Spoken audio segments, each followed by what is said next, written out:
sepaket dengan itu kan para purnawirawan ini juga yang mengusulkan kembalinya ke Undang-Undang Dasar asli gitu. Artinya kan ketika itu mereka nggak kritis terhadap itu, tapi di saat ini wacana itu dijadikan sebagai legitimasi bahwa terbukti didukung para purnawirawan. Mereka itu si Ferry dan kawan-kawan atau Bivitri dan kawan-kawan atau siapapun dah, ya mereka itu seperti berusaha memaksakan argumen dia untuk mengatakan bahwa memang dengan sengaja Pak Prabowo ini sedang mengkonsolidasi otak, otot, dan ongkos untuk mempertahankan kekuasaannya. Selama ini atau sebelumnya lah, anggaran pertahanan kita itu sangat kecil. Kalau kita beli alutsista ke luar, itu kita dianggap sebagai kelompok teroris, Bang, karena terlalu sedikit belinya. Ngecer istilahnya, beli peluru sedikit, sekarang sudah bisa bikin sih. Nah itu kan sangat miris waktu itu ya. Kemudian kalau kita bentrok dengan Malaysia, kapal kita nggak ada solarnya, Bang.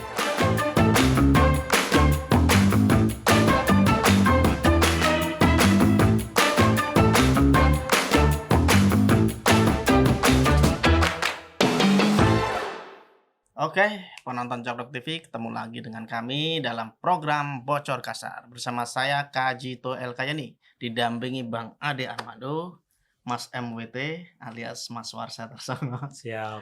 Oke, kali ini kita akan ngobrolin soal film dokumenter terbaru, Bang. Judulnya Dirty Vote kedua. O3. O3 ya ini ya. Bukan 03. Bukan 03.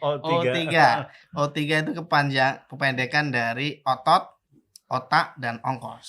Nah, kalau otot itu ada maksudnya simbol kekuasaan kursif negara, militer dan polisi yang disebut semakin dominan. Kalau otak itu maksudnya dia semacam strategi politik yang menghendaki parlemen itu tanpa oposisi gitu loh. Kemudian kalau ongkos itu adalah dukungan finansial dari kelompok oligarki. Nah, cerita dulu dong, apa itu Dirty Vote? Ya, ini film ini dikreasikan atau dimunculkan oleh seorang tokoh ya yang dari dulu juga terkenal kritis terutama di zaman Pak Jokowi, namanya Dandi Dwi Laksono. Ya. Dan ini Dirty Vote kedua ya. Yang pertama dulu juga ada, tapi itu waktu proses pilpresnya. Menjelang pemilunya. 5 hari? Yang dibahas. 3 hari ya? 3 hari. Iya, pokoknya mepet lah. Itu yang dibahas soal proses pemilu tersebut. Yang ini pascanya. Namanya kan Dirty Vote. Dia tuh bilang di film yang pertama itu betapa dirty-nya, betapa kotornya pemilu tahun 2024 itu. Ya, banyak lah yang dibahas di sana.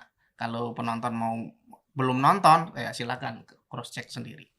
Nah, film yang kedua ini kurang lebih semacam sequel ya, dari melanjutkan bahwa ini kelanjutan dari proses yang diklaim oleh mereka kotor tadi, melahirkan semacam apa ya?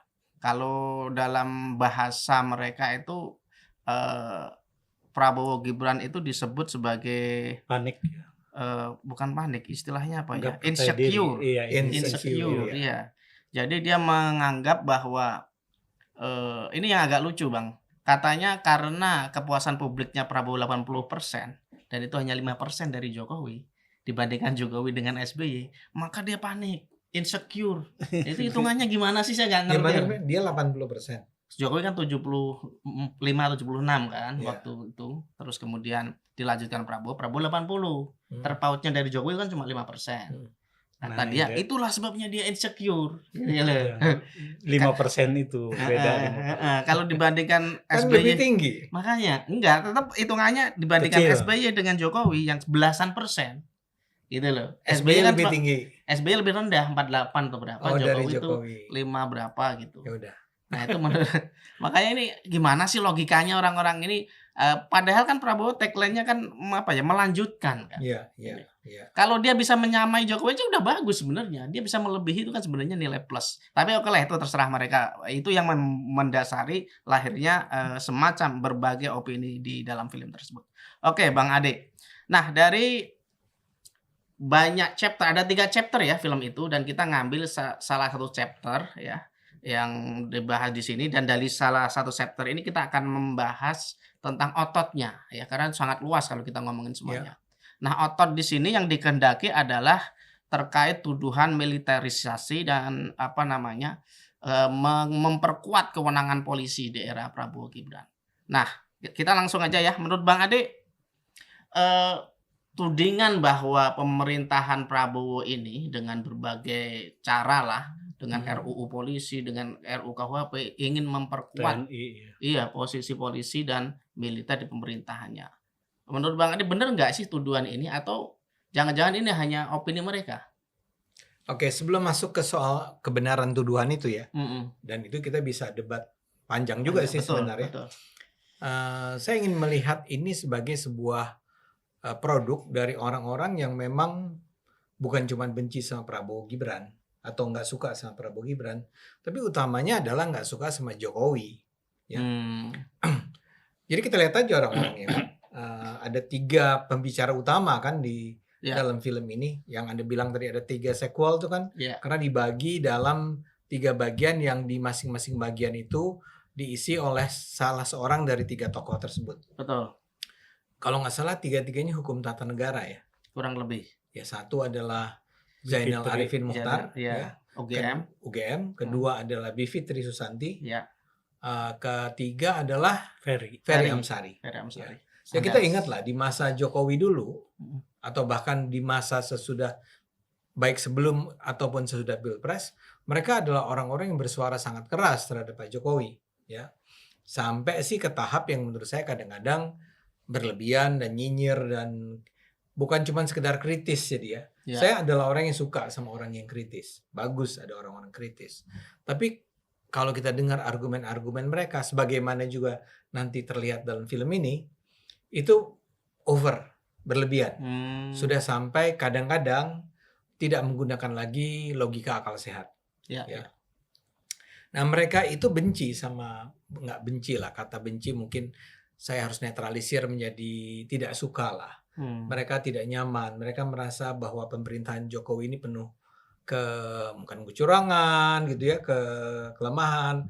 Mungkin mereka menuduh Pak Jokowi ini korup atau apapun, saya nggak tahu ya. Tapi yang jelas mereka itu nggak suka dengan Pak Jokowi dan Gibran dan Kaisang dan lain-lain ya. Nah, ini yang kemudian dulu mereka sudah bikin Dirty Vote 1. Sebetulnya ini proyeknya Dandi Dwi Laksono kan. Ya.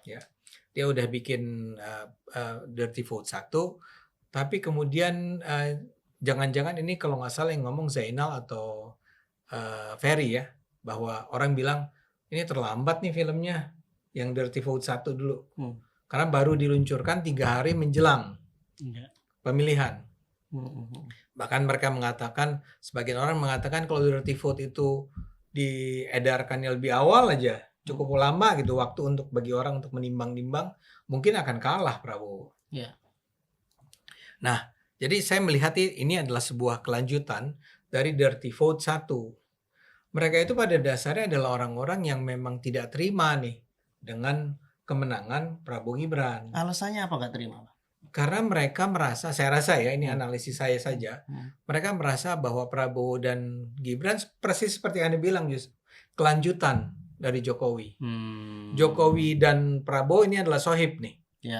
Adalah orang-orang yang berada di kubu yang sama lah. Cara berpikirnya sama, mungkin polisi akan sama. Jadi karena mereka benci sama atau marah dengan Pak Jokowi, maka mereka menganggap bahwa Prabowo akan melanjutkan langkah-langkah salahnya Jokowi. Nah, tapi ada satu hal yang Anda belum sebut tadi, ya. Mereka merasa insecure. Si Prabowo dan Gibran dianggap insecure karena mereka sadar, artinya Prabowo dan Gibran ya, sadar bahwa mereka dulu menang dengan cara yang curang. Menurut si Zainal Arifin Muchtar dan kawan-kawan ya. Maksud saya gini, namanya aja Dirty Vote. Jadi tuduhannya memang dirty, kotor, curang. Ya. Nah, sekarang Prabowo dan Gibran itu tahu bahwa orang tahu bahwa mereka curang. Ya. Jadi betapapun angka votingnya seperti apapun, tapi menurut Zainal dan kawan-kawan, karena mereka sadar bahwa mereka menang dengan cara yang curang, itu menjadikan mereka sebetulnya insecure.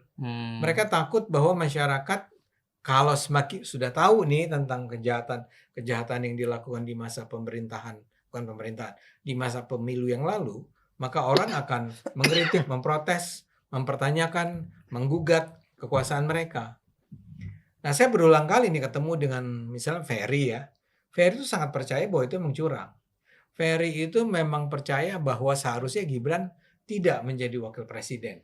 Ya, dia hanya bisa menjadi wakil presiden karena Mahkamah Konstitusi dicurangi atau di pressure waktu itu ya, sehingga mengeluarkan keputusan Mahkamah Konstitusi yang mengatakan bahwa yang boleh maju menjadi atau orang yang sudah pernah terpilih menjadi kepala daerah melalui sebuah proses pemilihan langsung, orang itu dengan sendirinya bisa maju sebagai calon presiden atau calon wakil presiden. Dan itulah klausul yang menyebabkan Gibran bisa maju kan? Iya. Ya.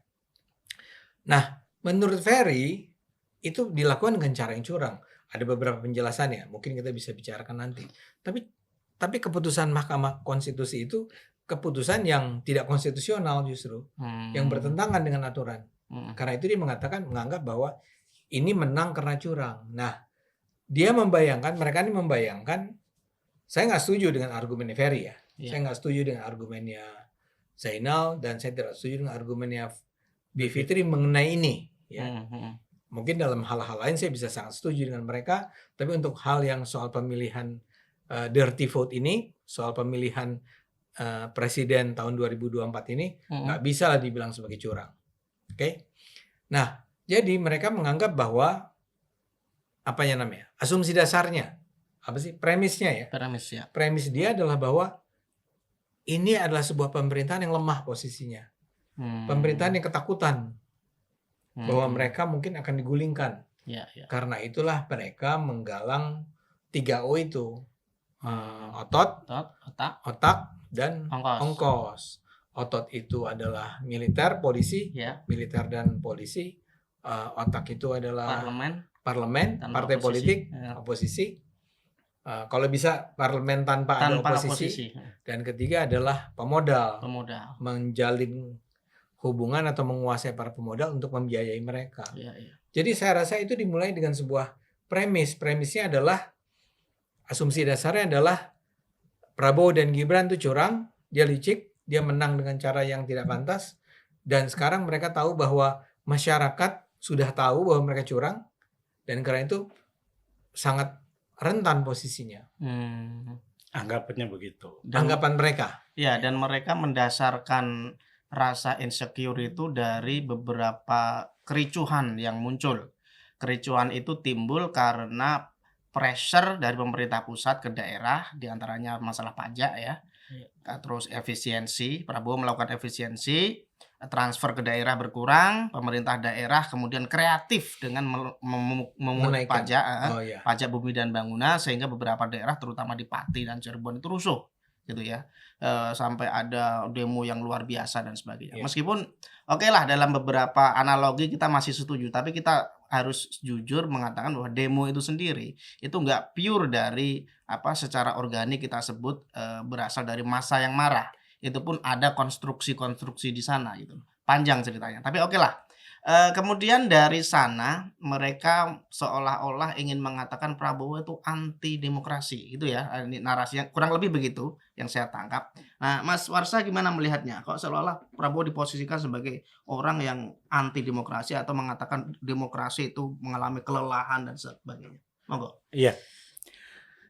Salah satu dasar mereka mengatakan itu kan mereka menampilkan foto Pak Prabowo dengan beberapa presiden ini ya, Putin, bukan Xi Jinping sama presiden Korea Utara yang waktu acara di Kim Jong Un, iya yang di Cina ya kalau nggak salah. Di Cina itu. Jadi menurut dia dia coba membangun aliansi dengan memang negara-negara yang memang kita ketahui sebagai negara otoriter gitu kan. Misalkan Rusia sendiri bahwa Presiden Putinnya sudah berusaha mengubah konstitusinya menjadi dia punya hak untuk agar Putinnya punya hak untuk bisa jadi presiden selama mungkin. Bahkan sekarang kan katanya udah 13 tahun dan itu bisa lebih lama. Dan Dan rujukan itulah kemudian yang dianggap bahwa kebersamaan mereka di acara, saya lupa itu acaranya apa gitu, sebagai sebuah ya mungkin referensinya Prabowo untuk mengambil pola kepemimpinan seperti itu, dan kemudian dia wujudkan dalam kan Putin melakukan beberapa perubahan undang-undang gitu. Dan di sini kalau dinarasikan oleh mereka bertiga itu ingin mengembalikan Undang-Undang Dasar 45 yang sesuai sesuai dengan aslinya ya. Dan salah satu argumen untuk memperkuat itu terbukti katanya banyak purnawirawan yang mengarahkan ke sana, didukung oleh para purnawirawan gitu. Nah ini yang kemudian itu Prabowo-nya. Iya, Prabowo ingin mengembalikan UUD 45 itu ya, diarahkan oleh para, bukan diarahkan, artinya diperkuat. Diperkuat oleh banyaknya para purnawirawan yang ingin memang mengembalikan undang-undang ke Undang-Undang 45 asli kayak gitu. Dan buat saya ini jadi lucu ya. Jadi saya mengingat kembali beberapa waktu yang lalu para purnawirawan inilah yang semangat, yang menggebu-gebu untuk menjadikan untuk memakjulkan Gibran gitu. Iya, betul. Padahal kan waktu itu ketika mengajukan memakjulkan Gibran, mereka juga sepakat untuk mengajukan bahwa undang-undang kembali ke Undang-Undang 45 asli gitu.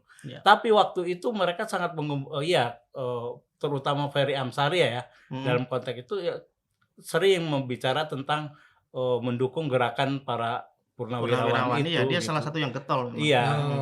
Ya, jadi kan buat saya ini jadi Ferry mendukung kembali Undang-Undang Dasar 45 dong. Ya, artinya kan waktu itu kesimpulan saya juga, kita ya.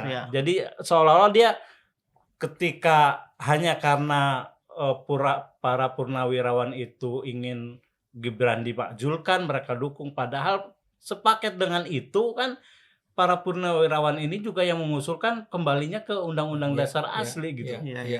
Artinya kan ketika itu mereka nggak kritis terhadap itu, tapi di saat ini wacana itu dijadikan sebagai legitimasi bahwa terbukti didukung para purnawirawan. Itu kan jadi bahwa Prabowo itu tidak demokratis ya. Iya, seperti itu. Itu satu hal. Yang lain yang jadikan argumentasi dia juga itu adalah terkait pernyataan Pak Prabowo yang bilang bahwa demokrasi itu melelahkan dan mahal. Nah, itu dikaitkan tuh sama dia bahwa itu salah satu bukti bahwa gimana orang yang terpilih dengan sistem demokrasi tapi menggugat sistem yang memenangkan dia gitu loh. Tapi kan itu konteksnya sebenarnya beda, dan itu diucapkan presiden Pak Prabowo jauh sebelum dia jadi presiden gitu. Itu waktu masa-masa pemilihan pencalonan Pilpres, Pilpres masa yang lalu, dan konteksnya kan lebih ke bahwa memang pemilu kita itu dianggap mahal kan gitu. Secara teknis itu mahal, kemudian berliku-liku, yang kemudian bahkan proses ketika sudah menang pun menjadi lama, jadi banyak banyak hal lah, dari mulai proses MK dan sebagainya, yang kemudian pemilunya udah selesai tapi persoalannya jadi seperti nggak selesai-selesai, yang itu membuat kita semua lelah gitu loh. Nah, itu dalam konteks itu yang kita pahami ketika Pak Prabowo, tapi disangkut pautkan bahwa seolah-olah itu dinyatakan Pak Prabowo ketika dia sudah menjadi presiden sebagai legitimasi bahwa Pak Prabowo itu tidak suka dengan sistem demokrasi seperti itu. Itu yang menurut saya ini sebuah cocokologi, sebuah upaya membangun konstruksi yang konstruksi yang ingin menjelek-jelekan Pak Prabowo dengan berbagai asumsi yang mereka bikin-bikin sendiri gitu, tidak tepat pada konteksnya. Ya kan gini, kalau memang tuduhan itu benar ya, apa yang dikatakan oleh Ferry dan kawan-kawan ini benar, mestinya ketika para purnawirawan itu mengajukan gugatan pemakzulan Gibran waktu itu, Iya. mestinya Prabowo dukung dong, Iya. ya kan? Iya. Justru mestinya dia adalah salah seorang yang mengatakan, ya ini harus dibicarakan ini di DPR. Dan dia ngomong ke Gerindra paling tidak ya. Iya. Dan Gerindra ngomong sama teman-teman partai yang lain kan, Ya. agar itu diterima ya. Bukan soal Gibran nih, tapi persoalan kembali ke UUD 45-nya. Iya.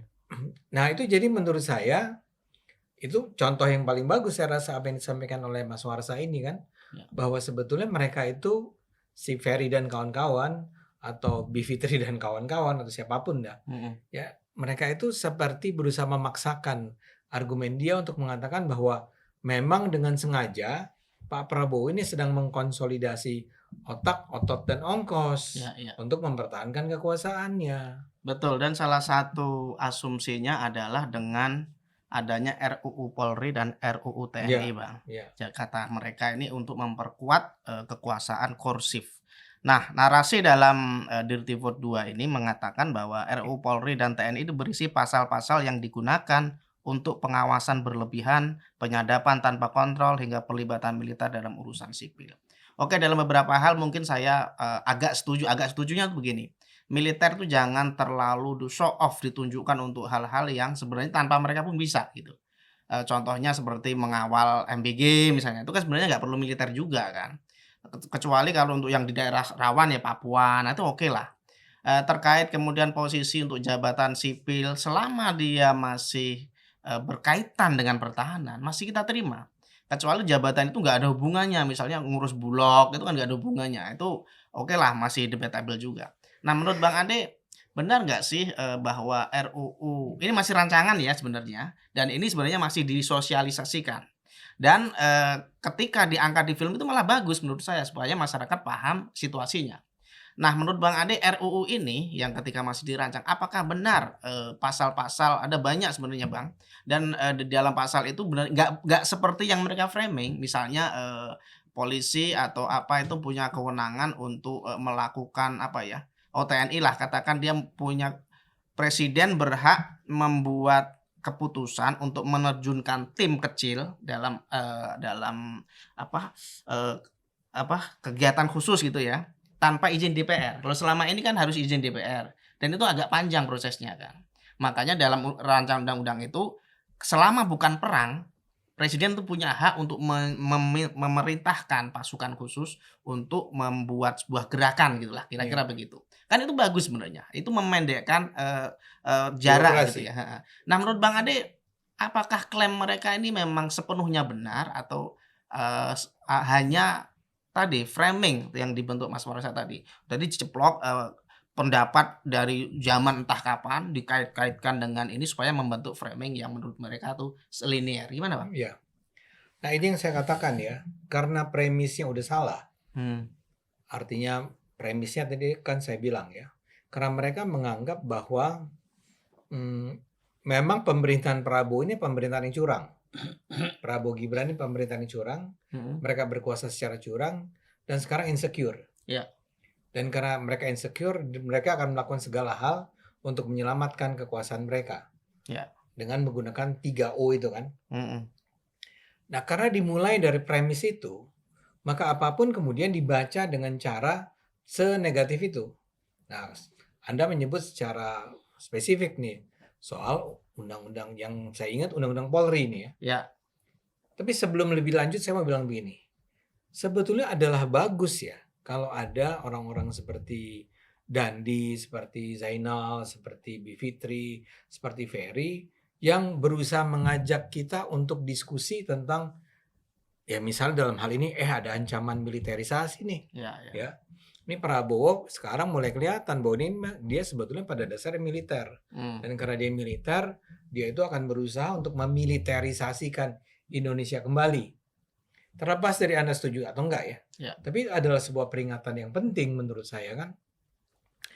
Dan untuk derajat tertentu barangkali apa yang dia katakan tuh ada buktinya. Ya. Misalnya dalam film ini dia mengangkat soal tadi yang Anda sebut MBG. MBG itu militer itu bukan cuma sekedar mengawasi, tapi terlibat langsung. Itu yang di Papua? Iya, enggak.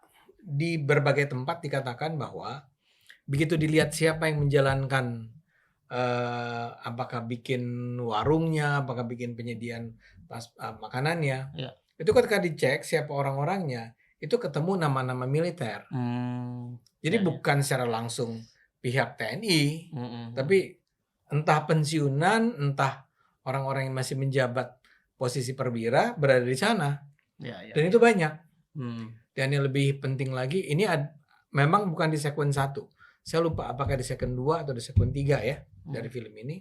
Itu ada penjelasan tentang ketika mereka pelajari, mereka menemukan bahwa organisasi-organisasi yang menangani makanan bergizi gratis ini adalah pertama jabatannya, bukan jabatannya, orang-orang tersebut punya posisi tertentu di dunia militer atau mantan. Kedua ada hubungannya sama Gerindra. Di film ini digambarkan kok ada nama-nama yayasan tertentu, Kartika Eka Paksi atau apa gitu ya. Itu adalah mereka yang terlibat dalam terlibat dalam MBG ya. Dan mereka itu memang punya hubungan sama Gerindra. Misalnya begitu. Kita tidak perlu langsung menjudge apa-apa ya. Saya cuma ingin mengatakan apa yang dia khawatirkan tuh ada di sebagian itu dia tunjukkan dengan bukti. Oke. Tapi setelah mengatakan itu, karena sejak awal idenya, semangatnya adalah premisnya adalah ini jahat, mereka curang, mereka menang, tapi mereka sekarang insecure. Jadi maksud saya Prabowo dan Gibran nih, mereka menang dengan cara yang curang, mereka sekarang insecure, maka apapun dibaca dengan perspektif itu. Dan ini jadi masalah. Saya kasih contoh. Anda kan tadi menyebut RU Polri ya. RU Polri. Itu kan sekarang misal dikatakan gini, polisi diberi hak untuk menyadap tanpa perlu izin dari mana gitu loh. Iya, dari hakiman atau kejaksaan. Ya. Kenapa itu dibaca sebagai bagian dari upaya mempertahankan kekuasaan Prabowo Gibran? Kita bisa debat tentang pasal itu, apakah memang perlu atau tidak ya. Ada nggak bahayanya kalau polisi berhak menyadap tanpa perlu ada izin dari otoritas tertentu? Bisa iya, bisa enggak. Tapi nggak harus dibaca langsung, ini nih Prabowo Gibran sedang ingin berkuasa. Memperpanjang penahanan untuk keperluan penyidikan. Ada juga itu. Ada juga kan? Ada juga itu. Itu kan biasa-biasa aja. Ini teknis saja sebenarnya. Teknis saja. Bisa lama, bisa pendek. Ada perdebatan. Kan baru RUU. Belum jadi undang-undang. Cyber, mengintervensi cyber, jadi memblok, memperlambat apa ya? Polisi diberi hak itu. Lah kenapa emang? Kenapa enggak? Atau gini, saya bukannya orang yang setuju dengan itu. Saya mau bilang kalau itu ditawarkan, diajukan dalam RUU, itu mungkin masuk akal. Karena misalnya gini, bagaimana kalau terjadi sekarang tiba-tiba di sebuah daerah, nggak harus di Papua lah, di Jakarta aja, terjadi kerusuhan atau di daerah Bandung atau daerah Jawa Tengah, bla bla bla. Dan itu dengan menyebar dengan sangat cepat kan informasi-informasi di medsos. Boleh nggak polisi atau TNI kemudian menginterfere supaya itu jangan menyebar? Itu kan perdebatan yang sangat biasa. Mungkin boleh, mungkin tidak. Tapi karena semua itu dibaca dengan kecurigaan, ini mereka nih jahat nih. Mereka terus berusaha mengintervensi kebebasan. Dikatakanlah bahwa ini adalah semua bukti yang 3O itu. O-nya otot. Itu yang saya katakan sebagai masalahnya. Saya tidak ingin mengatakan bahwa kritik mengenai TNI itu adalah sesuatu yang tidak benar. Mungkin ada benarnya. Ya. Kita juga barangkali khawatir nih kalau tentara kembali sekarang ke posisi-posisi sipilnya. Betul. Tapi karena dibacanya ini adalah bagian dari upaya Prabowo Gibran untuk berkuasa, ya kita jadi malas kan? Ya. Nah, di bagian-bagian lagi, Mas Kajito, Mas Warsa, bahkan misalnya mereka ini mengatakan bahwa polisi itu sekarang menggunakan tindak represif yang brutal. ya kan? Ketika demo Agustus. Demo, ya. Di sana 10 orang tewas. Coba deh kita ingat-ingat. 10 orang tewas yang waktu itu di Agustus. Itu yang tewas kenapa ya? Ada yang kebakaran. Misalnya itu paling bagus tuh. 3 atau 4 orang ya? 4 kalau nggak salah. Di Makassar kan? Makassar itu. 4 orang tewas karena kebakaran. Ya. Apakah salah polisi? Salah yang membakar dong. Yang membakar dong, ya. Dan itu yang meninggal, yang tewas adalah sipil kan ya? Sipil ASN ya. ASN. Yang membakar sipil juga. Iya. Jadi masyarakat pendemo. Kemudian siapa? Afan ya? Afan. Kan belakangan diketahui Afan itu tewas bukan karena dengan sengaja ditabrak oleh polisi. Tapi sebagian bahkan ada yang mengatakan dia didorong oleh entah siapa. Oknum. Jadi kita nggak bisa dong dengan mudah-mudah mengatakan bahwa ini adalah upaya menyengaja nih dari polisi. Dan tujuannya kalau menurut Bivitri dan kawan-kawan sebagai bagian dari konsolidasi kekuasaannya Prabowo Gibran, 3O itu. Buat saya disitulah letak masalah dari teman-teman ini. Ya enggak? Ya. Itu pendapat saya. Ya, siap. Terkait tadi RUU TNI ya, ini juga ada kaitannya dengan polisi dan TNI. Kan ada 52 perwira aktif yang disinyalir rangkap jabatan gitu kan. Padahal sebenarnya itu sudah ada panutan undang-undangnya ya, pasal 47 Undang-Undang Nomor 2 tahun 2002 yang mengizinkan presiden untuk memberikan jabatan pada polisi dan TNI aktif itu selama dia masih berkaitan dengan kewenangannya ya, diantaranya seperti keamanan transportasi, narkotika, bencana, bukan posisi politik gitu loh. Jadi memang mungkin nggak semua ya, karena saya melihat juga ada beberapa nama itu yang di luar tupoksi itu. Tapi kan kita harus objektif juga ya. Kita nggak bisa mengatakan 52 itu mewakili misalnya 400.000 tentara menduduki jabatan sipil, kan nggak semua kan. Kalaupun ada yang menduduki jabatan itu ya beberapa orang tadi, dan sebagian besar dari mereka sebenarnya sesuai undang-undang. Nah, menurut Mas Warsa, narasi dari Dirtifor 2 ini bahwa polisi itu rangkap jabatan ini bagaimana sih? Kan sebagian diakomodir oleh undang-undang, sedangkan yang lain mungkin yang enggak. Kita malah bisa menyuarakan itu kepada presiden untuk segera mengganti, untuk menyesuaikannya dengan undang-undang. Menurut Mas Warsa gimana? Iya, yang jadi masalah kan sebenarnya mereka menarasikan ini sebagai upaya seperti yang ingin dilakukan oleh Orde Baru. Padahal kan sebenarnya polanya berbeda ya. Gitu loh. Kalau Orde Baru kan dulu kita melihatnya itu secara sistematis ya, gitu. Istilahnya secara sistematis tentara itu menduduki posisi sipil, terutama misalkan yang sangat terlihat itu kan di posisi gubernur ya. Dulu banyak sekali gubernur yang bupati juga, bupati, pokoknya pemerintah daerah yang diduduki dijabat oleh tentara gitu kan, terutama tentara. Tapi kan sekarang itu kepala-kepala itu kepala daerah itu dipilih ya oleh rakyat ya, oleh rakyat gitu. Jadi ada mungkin memang sebagian yang istilahnya penunjukan itu yang tidak tepat gitu. Kita juga ini tapi kalau disamakan dengan sampai upaya seperti yang sama yang dilakukan oleh Orde Baru, saya tidak sepakat gitu. Karena berbeda ininya. Ini kan dengan asumsi bahwa mereka diberikan posisi itu pada jabatan yang memang bisa dihandle oleh orang itu gitu secara personal gitu kan, walaupun dia berlatar belakang militer gitu. Nah, kalau Orde Baru kan bahkan misalkan kayak kita melihatnya kayak semacam ada penugasan dari dari TNI untuk untuk orang-orang tertentu untuk jadi kepala daerah. Bahkan kan dulu TNI itu juga ada di ini DPR gitu loh. Iya, iya.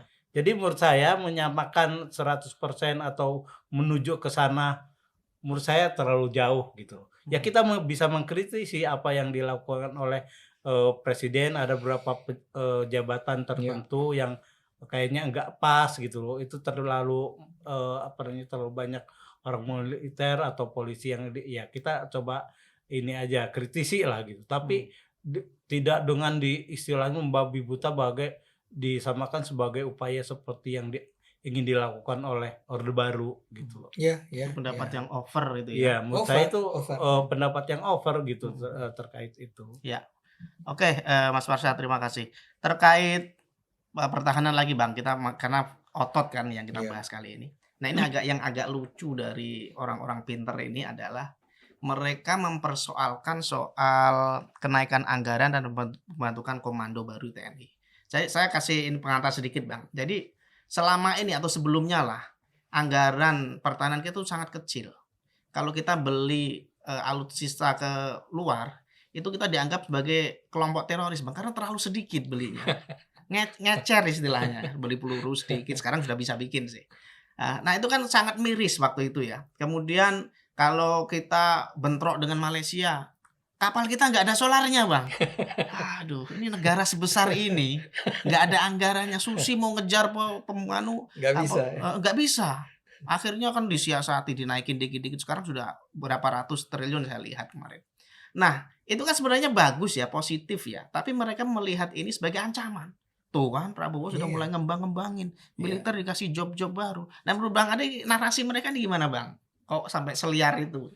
Ya masalahnya memang kita apa yang Anda katakan tadi itu tidak cukup tersebar, tidak cukup terdiseminasi kan? Tidak cukup banyak orang tahu bahwa sebetulnya anggaran militer itu dan anggaran polisi itu itu jauh dari cukup. Betul. Ya. Jauh dari cukup dan jangan bayangkan, saya nggak tahu tentang tentara, tapi saya rasa sama dengan polisi. Sama, kurang lebih sama. Jangan bayangkan mereka tuh hidup sejahtera. Ya, taruhlah begini, orang bilang tapi para jenderal itu, ya barangkali iya orang-orang yang berada paling berapa ratus jenderal, 100 berapa? Iya, karena posisi-posisi mereka, kemudian mereka mendapat reward ya. Reward. Yang memang memuaskan. Tapi kalau Anda lihat kesejahteraan para kalau di bawah perwira itu apa prajurit gitu ya bintara gitu ya. Itu menyedihkan. Padahal ini adalah orang-orang yang apalagi polisi nih ya, tentara juga ketika itu diperlukan untuk menyelamatkan negara, membela negara, mereka harus turun tangan dan mereka itu menghadapi risiko yang bisa sampai ke arah kematian gitu ya. Tapi juga polisi kan, polisi setiap hari kita marah-marah sama polisi gitu ya, kita mengeluh tentang performance polisi, tapi coba cek deh berapa gaji mereka misalnya, ya berapa sih penghasilan mereka, ya itu gaji polisi di Indonesia dibandingkan mungkin polisi di Asia Tenggara inilah, paling nggak Singapura, ya jangan Singapura lah, Malaysia lah, Malaysia lah, ya yang barangkali belum semaju Singapura kan. Tapi jauh lebih tinggi. Ya. Jadi bayangan, dan kita punya berapa banyak, saya nggak tahu berapa ratus ribu kali kan, tentara atau polisi di level yang bawah itu. Ratusan ribu Bang. Ratusan ribu kan pasti. Jadi kalau kesejahteraan mereka akan dinaikkan, itu pasti melibatkan dana yang sangat besar. Jadi jangan cuma dilihat bahwa memperbanyak senjata, ya. Dan kita juga harus ingat kalau ada bilang ternyata kita solar aja nggak punya gitu dulu kan. Sangat nggak punya Pak. Ya bayangin, kita kan perlu punya. Jangan loh dilihat kita sebagai negara kecil yang kalau berhadapan sama negara-negara lain dianggap sebagai ini belinya dikit banget gitu. Nah, itu harus dilihat secara sistemik. Harus dilihat secara lebih luas daripada sekedar kasus-kasus kayak tadi kan, mereka itu pungli atau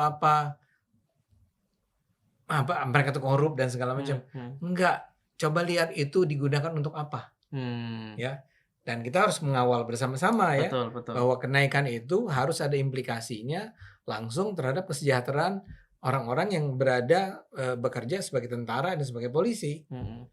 Jadi jangan buru-buru deh menuduh bahwa itu dalam rangka menghancurkan demokrasi gitu kan, dalam rangka menghabisi kelompok-kelompok pro demokrasi.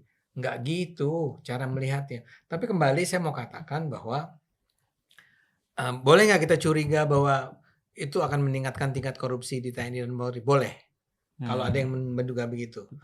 Tapi ya semua harus dibicarakan dengan cara yang bertanggung jawab, objektif, fair, ya, menggunakan data dan seterusnya.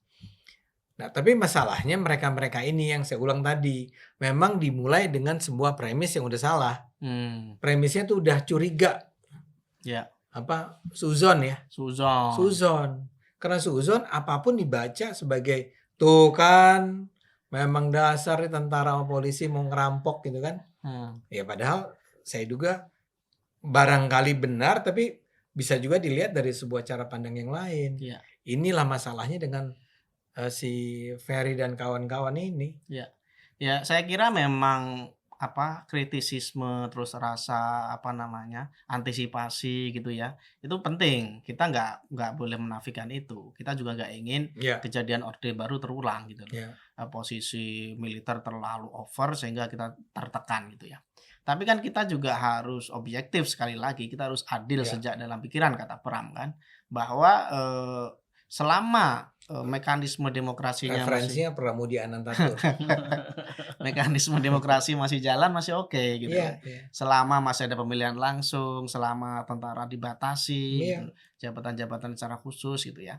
Dan itu akan sangat bisa mengurangi kemunculan isu-isu militerisme yang akan kembali menguasai Indonesia. Pak Rasa, ada yang lagi yang mau disampaikan? Saya sih sebenarnya ingin sedikit yang ingin saya apresiasi itu ketika mereka bicara tentang koperasi merah putih ya. Ya, saya sebagai orang yang pernah di desa, jadi petani, jadi pengurus Gapoktan. Gapoktan itu gabungan kelompok tani yang pernah disalurkan dana untuk kredit ke masyarakat yang berujung akhirnya macet, hampir macet semua sampai sekarang. Saya tuh tidak terlibat dari awal ketika itu, memang kredit itu sudah udah masuk duluan dan sudah tersebar di masyarakat.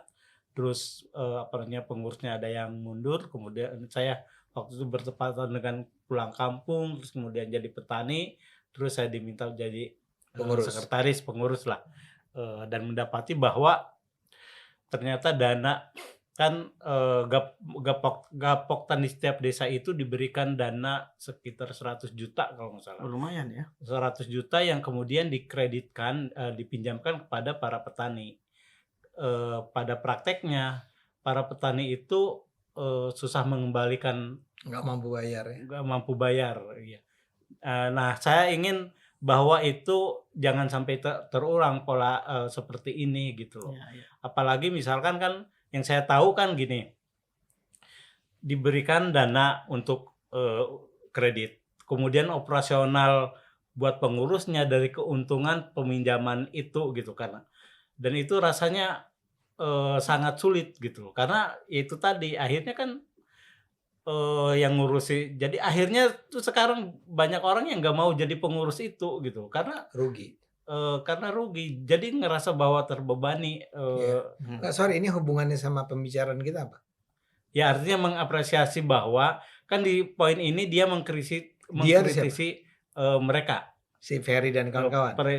Ferry dan kawan-kawan mengkritisi tentang rencana koperasi merah putih. Dan itu kan nanti akan ada dana yang disalurkan di desa, akan disebarkan, dikreditkan ke masyarakat, dan itu sangat maksud saya itu jadi warning bahwa kalaupun itu dilaksanakan harus dengan sistem, harus dengan pemikiran yang matang gitu loh.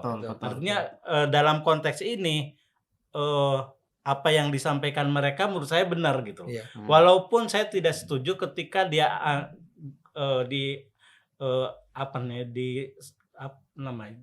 diprediksi atau dikatakan oleh mereka sebagai upaya untuk nanti pemilu sebagai persiapan pemilu Jadi orang-orang yang akan kredit itu akan jadi jadi lumbung suara gitu loh.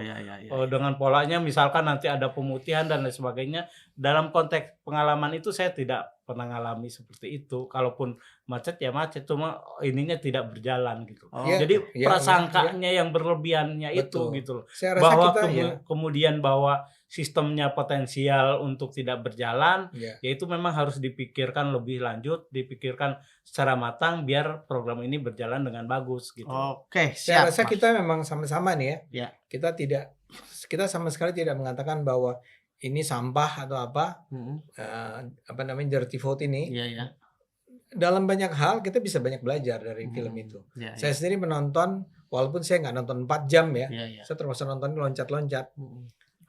Saya yakin kalau kita nonton dengan lebih lengkap, saya banyak belajar juga. Cuman masalahnya memang udah dimulai dengan premis dasarnya, asumsi dasarnya yang salah. Yang Anda bilang pakai prasangka. Itu yang jadi masalah. Gitu. Siap. Oke, Bang Ade, terima kasih Mas Warsa. Baik pemirsa Congkro TV, kita akhiri diskusi kita kali ini. Kita akan ketemu lagi dalam episode berikutnya. Sampai jumpa.